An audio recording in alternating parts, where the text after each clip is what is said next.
its peace. So let it be our choice to be still long enough to hear the other's voice, a meeting of the hearts. I'm often dreaming that the religions would come together and would give us again 10 commandments of life. And that the first commandment of all the religions would be, thou shalt not kill, not even in the name of a nation or a religion. It's time we looked behind the eyes. Faraway lands, faraway places. And what has to shift is towards a sense of mutual regard for the sovereignty of each nation and a rule of law instead of a rule of force. And that is beginning, and it is a revolutionary shift in the way nation states behave. Maria, Maria, пусти, Maria, я не могу на вас, не хочешь, ждешь, как счеты, провалится ямка. Let's try to come up with some practical results. We're here not for just talk. Talk is cheap. Now, let's try to have some practical, concrete results, because we will be judged not by our talks, but by our deeds. Stopping the pollution and stopping, trying to help stop the overcutting of the forests and the killing of the whales, that's already been done. The Soviets have agreed. You know, let's just generally get our house in order and go help everybody else do it, you know. Can you imagine a process big enough to allow everybody in our country to join with everybody in the Soviet Union and to create something together?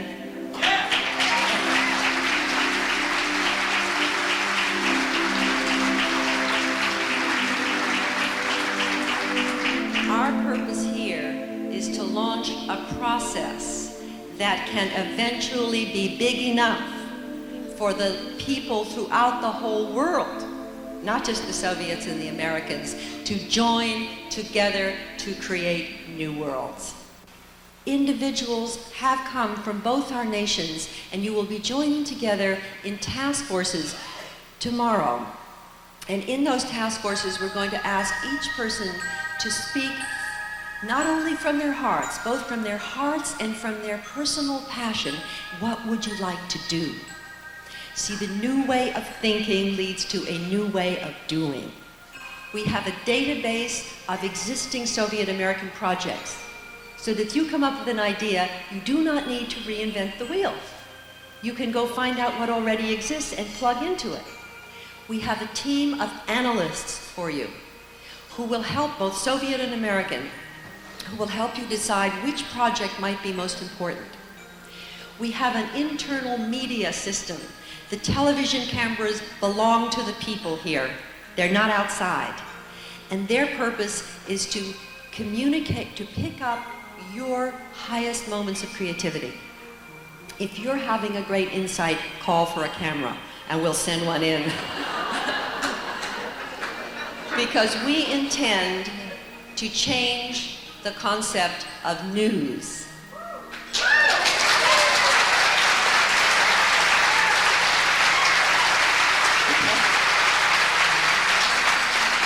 From that which is breaking down to that which is breaking through. And there are 300 people who have come across this country to support the participants and the Soviet guests to create this summit. And I told them not one of them is audience. They are all participants. Now, it might overwhelm our Soviet guests, the number of people who want to create with you.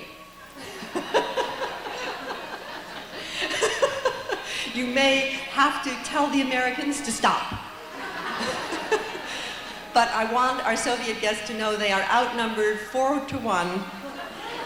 We could have had twice as many Americans here. We had to stop, and Henri was saying to me at dinner, next year, Moscow. I would just like to say a deep thought of mine is that I don't think it's an accident that at this stage of history, in the nuclear age, that the Soviet Union and the United States of America find themselves on the stage of history as the two superpowers. I think it is because we are the two nations on this earth with the most radical vision of world transformation. And that this vision that has motivated the people in the United States, all men are created equal, and the vision that has motivated people in the Soviet Union, from each according to his ability, to each according to his need. We have come from other sides of the mountain. But as Teilhard de Chardin said, everything that rises converges. I would like to welcome all of you who have come from every corner of the United States and from many of the institutions and organizations from throughout the Soviet Union. This is so unprecedented, according to the Soviets, because never before has there been such a large delegation of over 100 Soviets that have represented such a wide variety of organizations and public opinions and points of view that has ever left the Soviet Union before. I would like to share with you what I have found in taking 800 people to the Soviet Union, what a citizen diplomat is. And perhaps many of you have your own ideas, which it would be marvelous if you could share throughout the week. A citizen diplomat is a world citizen. It is one whose vision transcends the personal, the ideological, and the political boundaries to see the oneness of all of humanity and human unity. A citizen diplomat is one who has the skillful art of holding 2 points of views simultaneously. Discriminating in that the citizen diplomat can see the differences, but not judging in comparing those differences. A citizen diplomat is one also who allows the heart to speak. Here you are in the Soviet embassy. What are your feelings? Well, it is such a great party. People, the Americans, were so desirous of coming. We were supposed to have only 60. We have over 100. At the door of the embassy, there were people whose names we didn't have, but they were so desirous of coming, and the Soviet embassy let them in. This television crew, we did not get clearance, and when they saw you at the gate, they let you in. Right. And it's like walls are coming down, barriers are coming down. There's a tremendous amount of warmth, of friendship. They feel extremely warm toward the Russians. It's beautiful to experience that, and you know that that is the way peace will be made between the nations, because we go to your country, and it's the same thing. What do you think's happening in this room?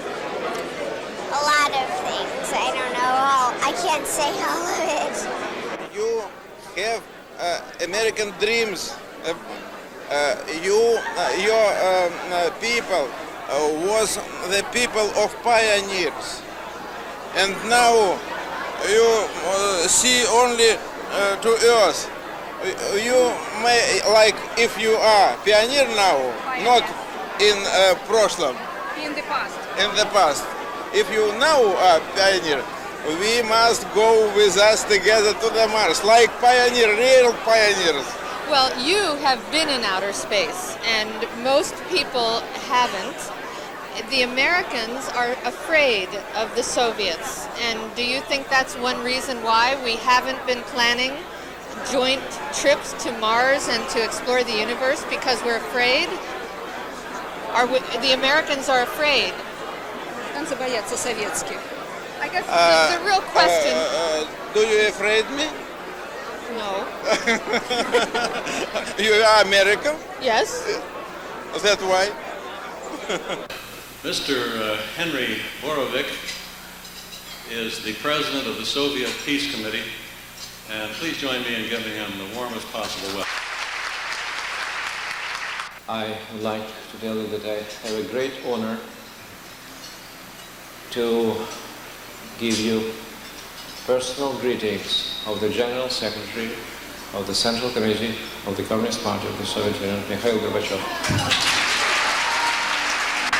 He is informed about this conference, and he thinks it's very important, and he asked me to tell you that he wishes you every success in our common, noble and difficult work to promote better understanding between our countries and between our nations. When we were going from the embassy where we had the reception, Rama Vernon and I, we were together in the car, which was Paul Temple was driving, and in front of us we saw a small car with a sticker on the back window which says, "Anticipate miracles." Was it true? Yeah. I think that we can call what happened in December, the beginning of December of last year, a kind of miracle. But it was not just a miracle. People worked for this miracle long ago, very much and very hard. And though we understand that only leaders of our countries can sign such a treaty, but we also should understand that we did much, all of us, for that.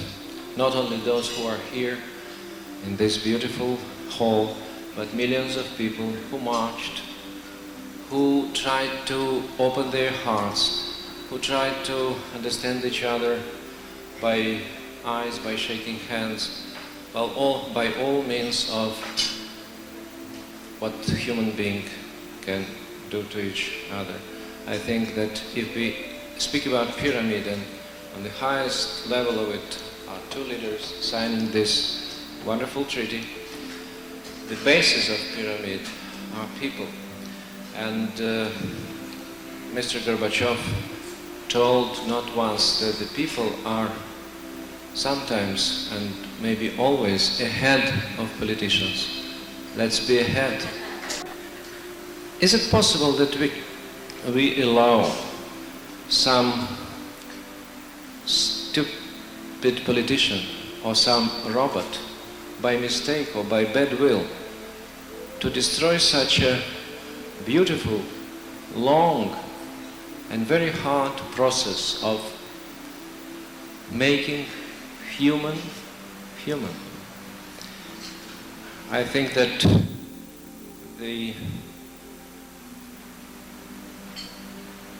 can we allow the humanity to stop its existence, the civilization to stop this existence?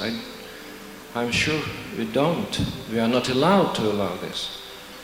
If the human being has to die before its natural death, let him die only because of unrequited love. And speaking about miracles, let us not anticipate them. Let's make them. And I can tell you that after so many years of trying to understand what it was all about, and when you are in the United Nations, sooner or later you wake up one day and you ask yourself, what is it all about? And then you become a spiritual person. And what is very interesting is that when you ask yourself this question, and you discover that in your life you are doing what you were meant to do, that all your life is devoted to do good and to help humanity find its peace and way, then I have discovered that the universe or God recompenses us with something tremendous: happiness. I believe that happiness is the price we are being paid for being in right relationships, for being in the right harmony with our planetary home, with each other, with the universe and with time.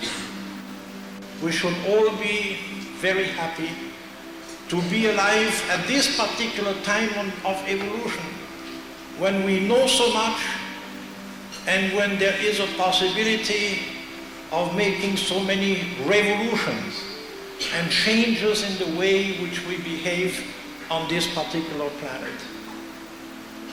I believe the third millennium will be a millennium of peace. It will be a millennium of unprecedented fulfillment, but the basic question will be, how are we now going to relate to this planet and to each other? And the process includes you going to the task forces of your choice. Now I want to point out that there are actually three types of participants we have here. We have the Soviet delegation, and that Soviet delegation has been selected and been more or less asked to go to certain task forces. And that has been selected from Moscow. They looked at our list, and the people were selected for those task forces. The second category of participant are the American counterparts of those Soviets. They also have been specifically invited to go to task forces in the area of their expertise. Then, in addition to the participants, there are, as I mentioned last night, the delegates. Now, the delegates have come to support this conference in two ways. One, through their financial support, and more important, through their very presence. They have been invited to select the task forces of their choice. There are also facilitators in every one of the task forces who will assist the chair people in maintaining the process, which you will hear about in just a moment. We invite you to really help us with this design, because if we can jointly create a process that emancipates human creativity, we will start a critical mass, not in the nuclear explosion this time, but a critical mass of creativity that will be a chain reaction that won't stop until it spreads around the world. So when you're in these task forces, you will have chair people, you can tell them what works, you can tell them what doesn't work, and you can be part of inventing the next stage of self-government. That would set forth for the Americans to know what products the Soviets have to offer, what products the Americans could trade for, and vice versa. What products that the Americans would have that the Soviets would be interested in. Basically creating an information base similar to one that somebody brought up earlier this morning. Is to have a high-level conversion conference between U.S. industrialists and their counterparts from the Soviet Union on what conversion from military production to civilian production can mean to both economies.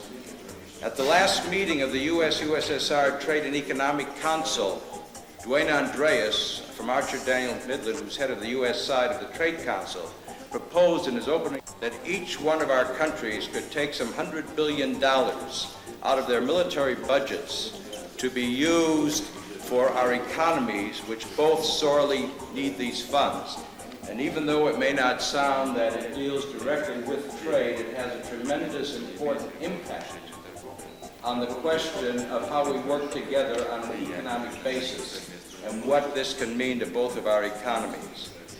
And then it turns out that they were able to fight these diseases and their problems that they had before. Вот я предлагаю, чтобы объединиться и бороться против болезней и против элементов, которые... So my suggestion is to unite our efforts and on the way of developing the new way of fighting different diseases like AIDS, and to join our efforts on this way. Mm-hmm. We do know that we will be linked internationally on a computer system as well as on our own educational satellite. We do see that interlinking. Working with Global Village prospects and people within the Phoenix area and the West Coast in Australia. And what we're doing is we're having communications right now about the educations that's going to go into the different global villages. We're interacting with television, networking, and cable television shows to be able to put educators like the sister here, like all of us here, to get us on cable and get us on television so that when we work with the Olympiads, which I have, and all of those people who are working on the vision of educational change, that we can get it out to the people. And my part of the mission is literally to get it to the parents so that the parents can get it to the children.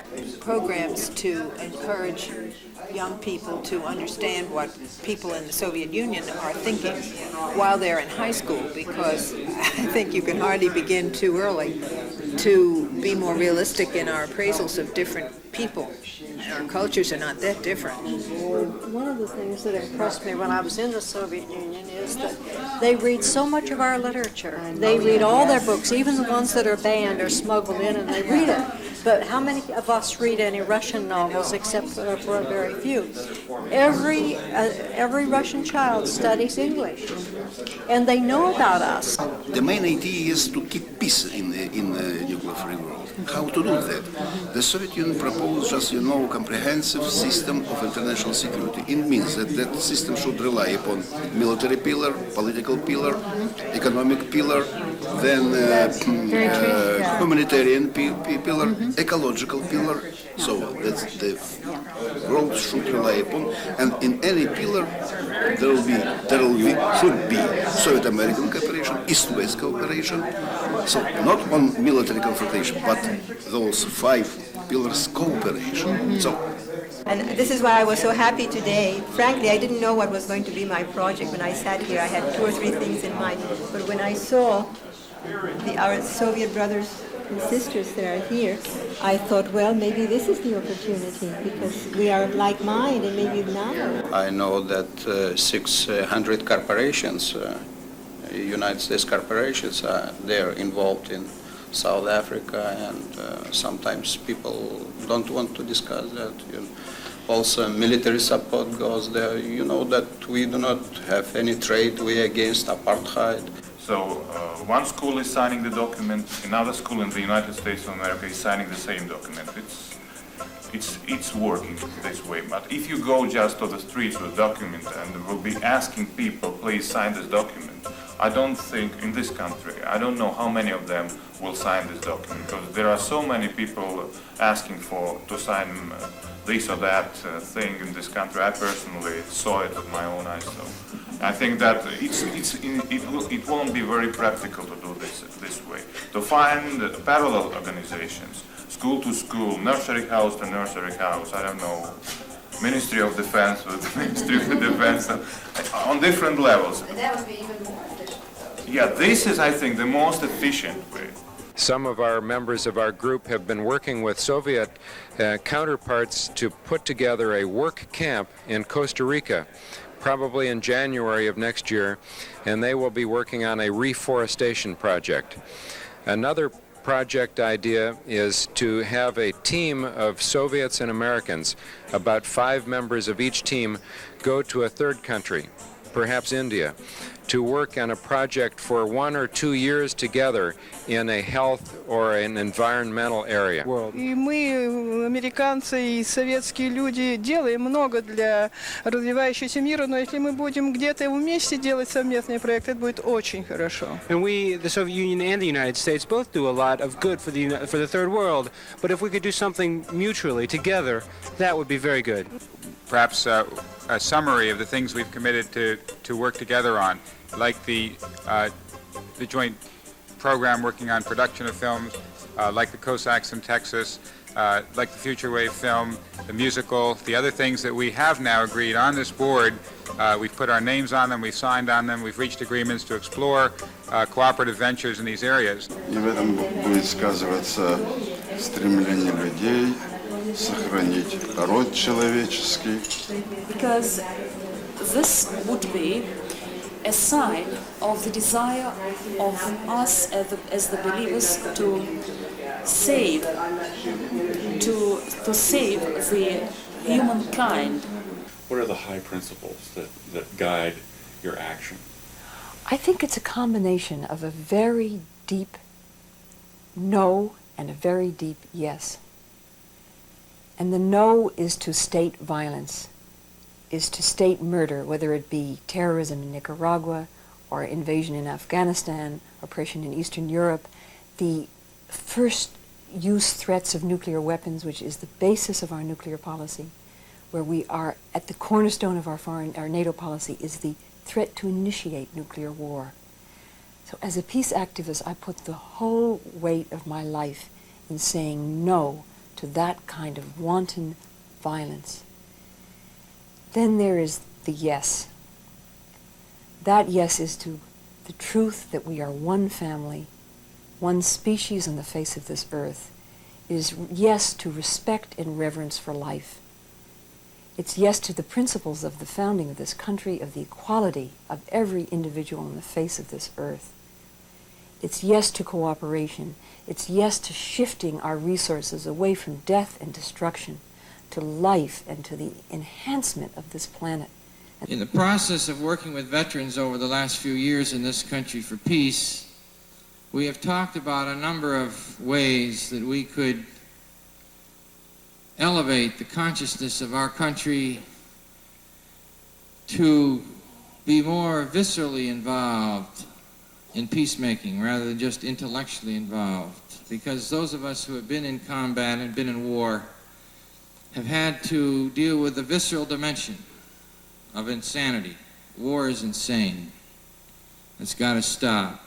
More than anything else, what I've heard people saying here is we need somebody who. We need to know how to do X. And so today is about connections.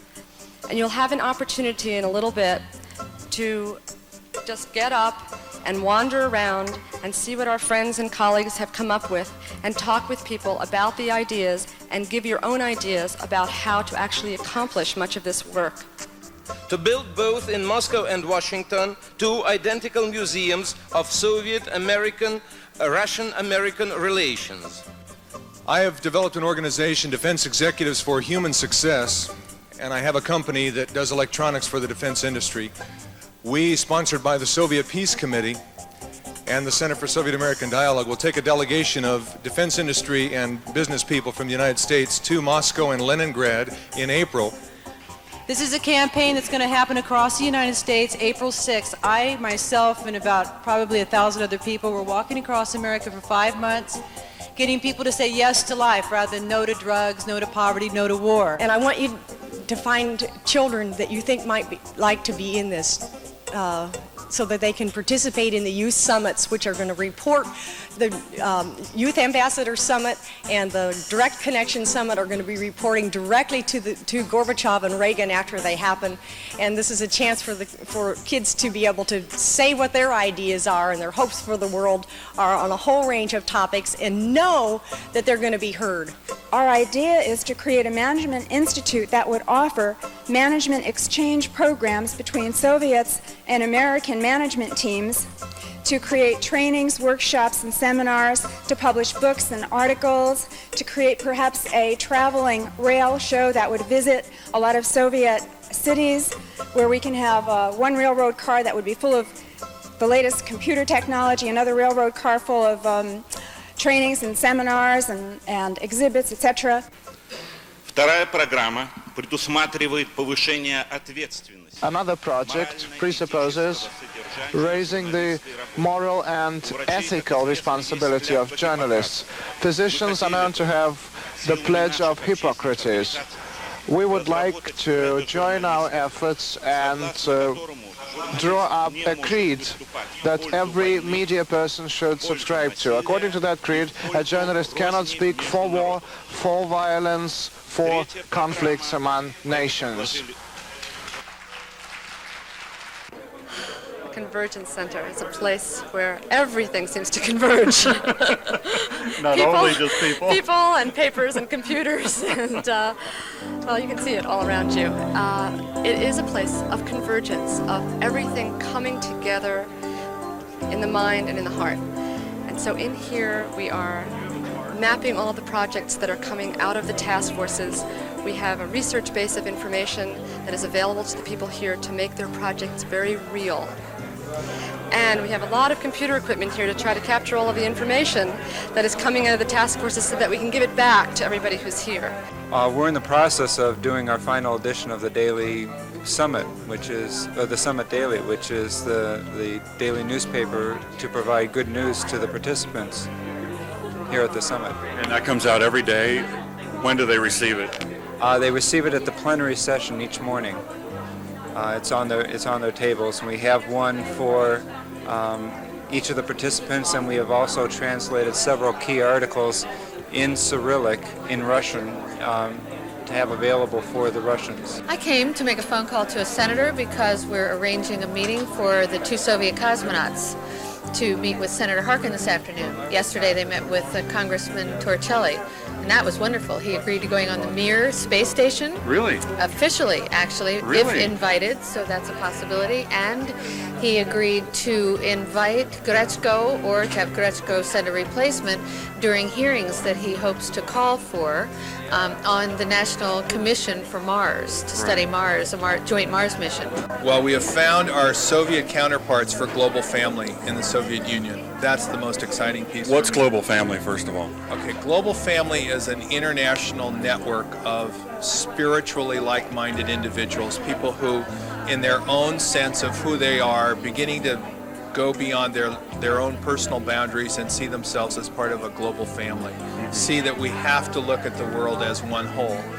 And so Global Family is a nonprofit organization that supports people to have activities and gather in various activities and projects and events and gets linked through a newsletter and this type of thing so that we can really create it as if we are a global family. And you found a counterpart in the Soviet Union? We have found 2 counterparts. It's fantastic. Now we've watched them get together as a team.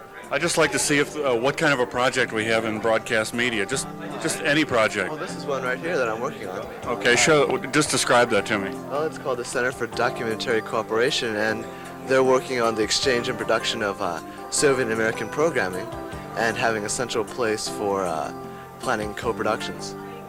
Fantastic. And who are the project directors on that? Let's see. The American contact is Sally Millets, and the Soviet contact person is Alexei Simonov. Huh, very good. How long have you been doing this? Well, I did some of this data entry before the summit started, and then I've been doing it all day yesterday and today. Yeah. How old are you? I'm 15, going on 16. Well, this is a mapping center, Dave, and we're taking all of the project reports that have come in as surveys before the conference and taking all the task force reports and information and connection forms that are being reported on by the task forces and entering them into databases, sorting them out, representing them graphically, projecting them up on the wall so that analysts and task force leaders can come in and begin to see the cross impacts between task forces. And so they get a picture of the conference as a whole and some of the connections that they might not see being isolated in their individual task forces. I see. I have a Kellogg Fellowship to explore citizen diplomacy, the private sector aspect of Soviet-American relations, and I have been involved in setting up a database that is a research function here on citizen-initiated projects, joint projects with the Soviet Union. And it turned out to be a little more extensive than I anticipated because of the incredible volume of projects that are coming in, this kind of outpouring of private sector initiatives. The thing is that both our countries and both our peoples are visionary people and with a sense of mission, because we are great nations with great potentials and so on. But come to think of it, I think in later years, we were had too much of a missionary zeal in selling our ways of life, you know, or our models of society somewhere else. And in the process of this selling, we neglected our own society, as you see. When they say we are the same, and the USSR and America, I beg to differ. We are different, and this difference is beautiful. This difference makes us attract and need one another. 3 недели назад был основан Let me inform you of a social invention, a very big one, that happened 3 weeks ago. An international fund for the survival and development of mankind was set up. Why is it a social invention? Because it was the first time when the Soviet Union was taking part in an international foundation. It never happened before. We propose that global peace be the number one agenda on the political platform of our leaders in both the Soviet Union and the United States. And we proposed to those who were the chiefs of that prayer breakfast, the meeting, the conference between 50 American soldiers, privates, I mean not officers, young soldiers of 20 or 22 or 23 years old, and 50 Soviet soldiers. Let them sit down around round table. Let them see each other not through the hole of the rifle, but just face to face. Let them speak about their girlfriends. Let's speak them about disarmament. Let's speak about security. Let's speak about their mothers.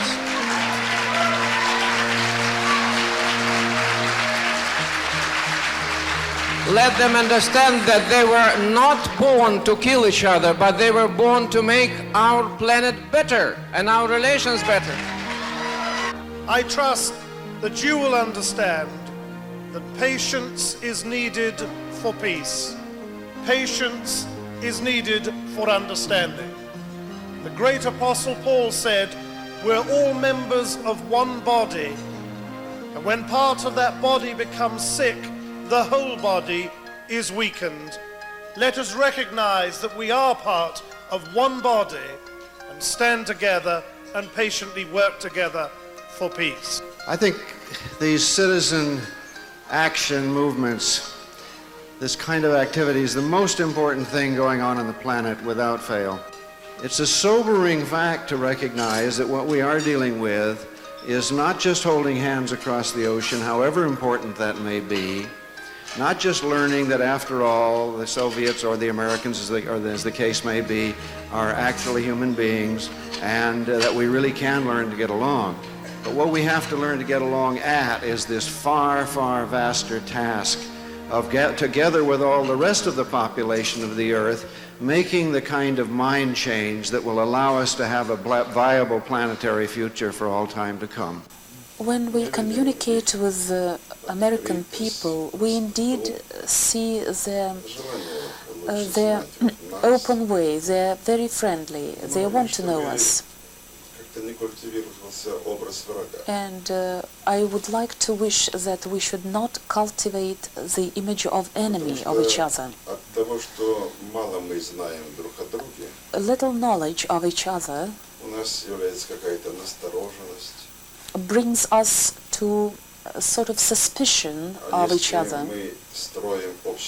But if we feel that we are together to create one global family, we must have trust and goodwill, confidence in each other.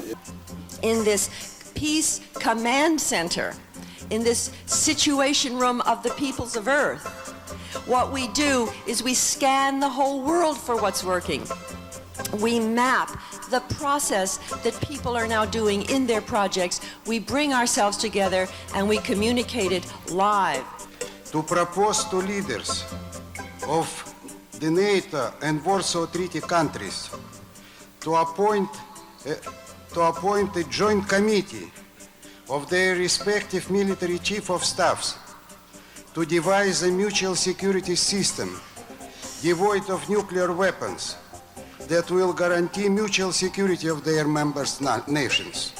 The purpose of which is to develop specific proposals that encourage the U.S. and Soviet governments to work together to eliminate terrorism.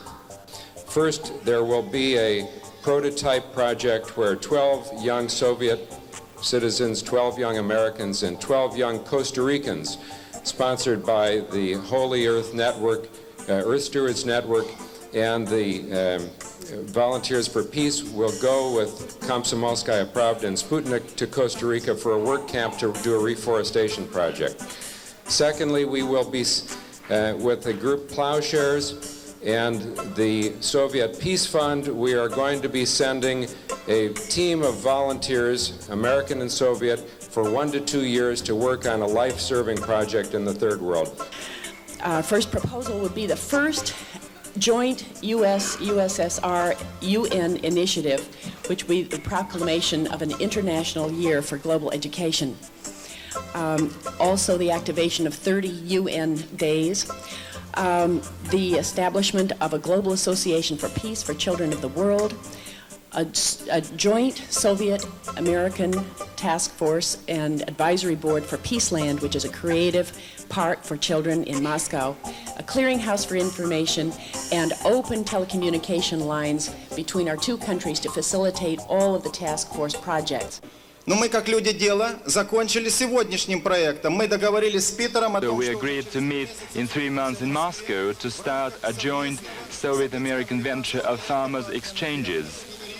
A petition to the heads of the departments of education in both the United States and the Soviet Union to make courses on healthy parenting and human relationships a standard educational program in our schools. Number 2 is the establishment of a Soviet-American Council on the Healing Arts. Мы договорились We have agreed on children's tourism to the various space centers and space museums in the Soviet Union and the United States, exchange of lecturers in space research, exchange of scientists, and even exchange of astronauts and cosmonauts. A real exchange, a Soviet cosmonaut going into space in an American spaceship, an American astronaut joining a Soviet space mission. We have committed ourselves to planning for a joint manned mission to Mars around the year 2000. We are committing to studying ways of reconverting the massive space weapons industry and the nuclear arms industry into peaceful uses of space and other technologies. A project called Faces of the Enemy, an animation film. An agreement has already been signed and work has already begun. We're thankful to our American friends for having suggested making a film about Nicholas Rurik, which we haven't succeeded in making for years, although we have wanted to. We're going to start working on that project shortly. Maybe the main thing that I think has happened here with over 500 Americans and Soviets is that we've overcome the tyranny of bureaucracy. We have met as individuals, not even as organizations. And when people meet person to person to create together, there doesn't seem to be any of the obstacles that ordinarily stop us in bureaucracies. And that's why the people, ordinary people are ahead of politicians.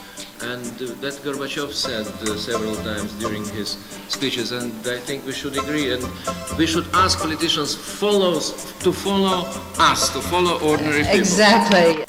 We cannot disarm as nations until we learn to trust one another as individuals. And it is to this effort that I feel the citizen diplomats, and I know the Center for Soviet-American Dialogue is dedicated. We cannot trust each other as individuals until we become acquainted with one another, until we become familiar with one another, until we become friends with one another. I'm an old United Nations official, and I can tell you that some of the projects which have been decided here, like for example, that a committee shall be established between US top military experts and USSR top military experts to devise a true world security system. A project like this would have taken diplomats at least 5 years to work out. And here it came spontaneously as being the thing which the world really is. And we have about 100 projects of this sort, which will now be studied by the diplomats and the governments on both sides, and they're going to thank God that we did it. Because they would have been unable to do it because none of them would have dared to take the initiative. And my hope and the outcome of the task force that I was in is that I can join with Soviet friends and people from the third world, and we can start designing that new economy of human resourcefulness so that there will be a new game in the world, the game of mutually assured development, where we can build a win-win world together. We've been trying to publish a book for 6 years with the Soviet Union, and somewhere between a walk in the hall and a fire drill, we cut the deal. That tells me about the power of this kind of meeting and about all the work that's been done to lead up to this point. This is really a turning point in history. It's a turning point in the evolution of consciousness of humankind. And we're the ones that are making the choice. Every one of you in America, in the Soviet Union, we're the ones that are going to turn the tide. And the choice doesn't go to anybody else. It's you and it's me and it's us together. Let's fight our battles of socialism and capitalism from an ideological standpoint, not a military standpoint. Let's sell our systems on the strength of what they can perform and on the ideas with salesmanship and marketing, but not with force and with weapons and under the table stuff. Because if we can do that, it's very simple. I have, with the Better World Society and a Turner Broadcasting, we have eliminated the word foreign as it applies to people on this planet. Foreign is like E.T., that's terrestrial. We're all brothers on this planet. Let's start acting like it. This is an open letter to Secretary General Mikhail Gorbachev, President Ronald Reagan, and the next President of the United States. The letter is entitled The Alexandria Appeal. This letter represents the consensus of the Soviet American Citizen Summit convened in Alexandria, Virginia, February 1 to 5, 1988. About 100 Soviet citizens and 400 Americans have been creating new thinking in the nuclear age and designing social inventions for the third millennium, the title of the summit. Literally hundreds of programs, projects, and concepts have been adopted which will improve understanding between our two countries, move relations towards normalcy, aid our economies, reduce fear and mistrust, increase our security, even provide a roadmap for Soviet-American cooperation for many years to come. We see cooperation as the central imperative to emerge from this conference, inasmuch as we must cooperate with each other to end the arms race, which is the only way to regain healthy economies which can meet the needs of all of our people. We must cooperate with each other to eliminate nuclear weapons from the earth, thus removing the possibility of nuclear annihilation. We must cooperate with each other to avoid the looming environmental crunch. For it is only by reversing these, which we humans have brought upon ourselves, that we will survive. There is a very long way to go before security can be realized for all our citizens. We want to convey to you our hopes and aspirations, and yes, our demands for our security. For if the people of our countries are not secure, our leaders will have failed us. The anti-ballistic missiles treaty must be adhered to strictly and permanently. No weapon should be designed, tested, or deployed for use in or from space. Nuclear weapons must be eliminated entirely at the earliest possible time. In conjunction with this, conventional forces should be reduced drastically and oriented towards self-defense. Our countries should take the lead in eliminating the sale of and otherwise providing arms to developing nations. We urge that the United States and the Soviet Union enter into massive joint project is in cooperation with other nations to realize our peaceful destiny in space, and for the US and the Soviet Union to send manned spaceships to Mars, to repair our damage to the environment and assist developing countries in solving their problems before they become our own problems, and other projects not yet imagined. We ask your assistance to us, citizens diplomats, in our quest to move toward civility and normalcy. We wish you all speed in carrying out our mandate. Thank you.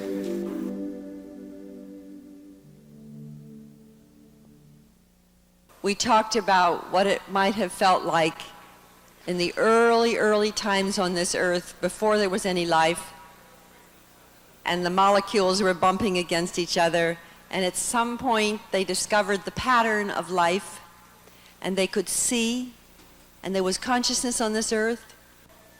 As human beings now are bumping together, more and more joinings have taken place, and yet there are still many who have not connected. Today is about those who have joined to actually bond in their heart, because the magnetic glue that holds the projects together is the love in the hearts of the people. And as magnetism works on the physical level to attract particle to particle, love acts on the human level to attract person to create. So those of you who have found your projects, be sure today to take time to know each other personally, to take time to share with each other from the heart, because it will be that bonding that will allow you to have the energy and the perseverance to carry through the project. And those of you who are out there listening, please listen very carefully, because this may be the chance of your lifetime to find what you need. And in some sense, every project is an act of creation.